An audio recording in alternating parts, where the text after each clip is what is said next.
Hello friend, কেমন আছো তোমরা সবাই? আমরা সবাই ভালো আছি। সকালে উঠেই স্নান করে নিয়েছি। আজকে ইচ্ছা একটু মন্দিরে যাব। আজকে রবিবার। ইচ্ছা ছিল সোমবার যাব, কিন্তু মেয়ের স্কুল থাকায় আমরা যেতে পারিনি। তার জন্য ভাবলাম তাহলে থাক, সোমবারেই যাব।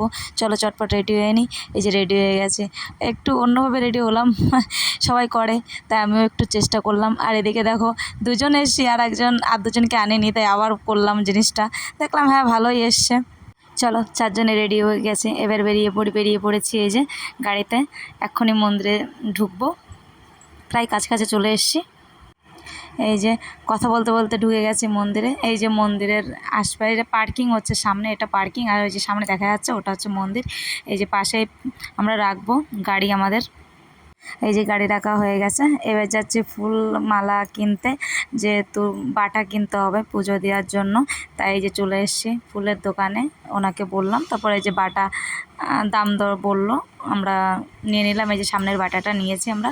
তারপরে এর ভিতর ফুল ছিল না, তাই বললাম আলাদা ফুল দিয়ে দেওয়ার জন্য। তারপরে উনি আবার বললো ঠিক আছে, আলাদা টাকা দিতে হবে। ঠিক আছে, তার জন্য উনি আবার আলাদা এই যে ফুল কেটে দিয়ে দিয়েছে। এই যে এখানে এরকমই ফুল দেয়। আর এই যে একটা সাজিয়ে আমরা নিয়ে নিয়েছি।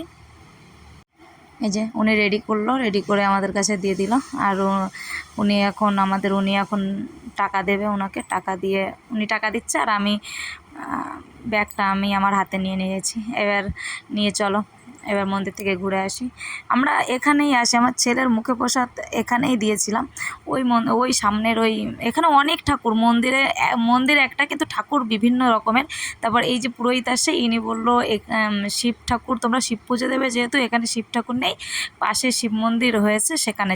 আমরা যখন ছেলেকে মুখে প্রসাদ দিতে এসেছিলাম, তখন এই মন্দিরটা করেছিল না, এটার ওই মন্দিরই পাশে আলাদা করে একটা শিব ঠাকুরের মন্দির করেছে। বাট এত সুন্দর যে এটাতে শুধুই শিব ঠাকুর। এই যে আমরা আস্তে আস্তে ঢুকে গেছি। এই যে এই দিকতে যেতে হবে। সামনে দেখো, তোমাদেরও একটু দেখাই আমাদের এখানের মন্দির ঠাকুর কেমন হয়। ওই যে দেখা যাচ্ছে ওখানে, এই যে আমাদের ভোলা বাবা বসে আছে। এই যে আমি আগে থেকেই ওনার একটু দর্শন করে নিয়েছিলাম, সাথে একটু ভিডিও করে নিয়েছিলাম। তারপরে ওখান থেকে পুরোহিত এসে বলল যে এখানে ভিডিও করো না, ফোন অ্যালাউড না। আমি বললাম ঠিক আছে। তারপরে ওনাকে বলে আমি ভিডিওটা ওখানেই স্টপ করে দিয়েছিলাম। এই যে আমরা পুজো দিচ্ছি, পুজো দিয়ে এই যে বেরিয়ে চলে এসেছি আমরা আবার।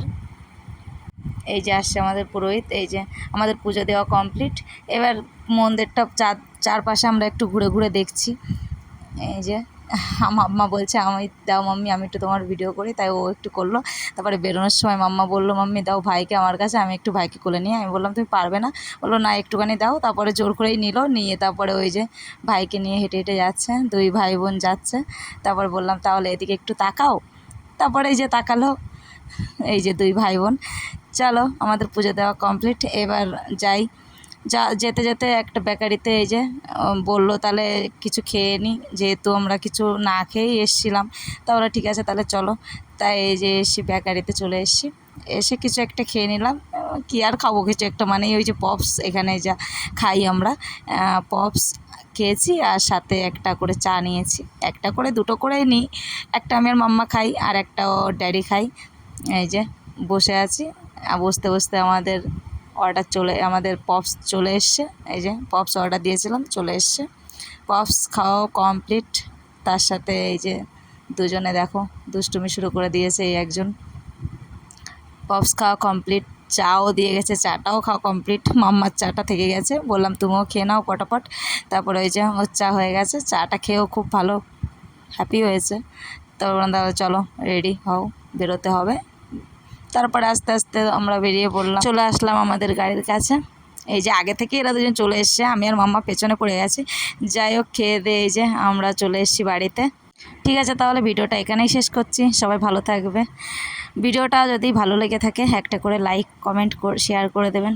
By, tata.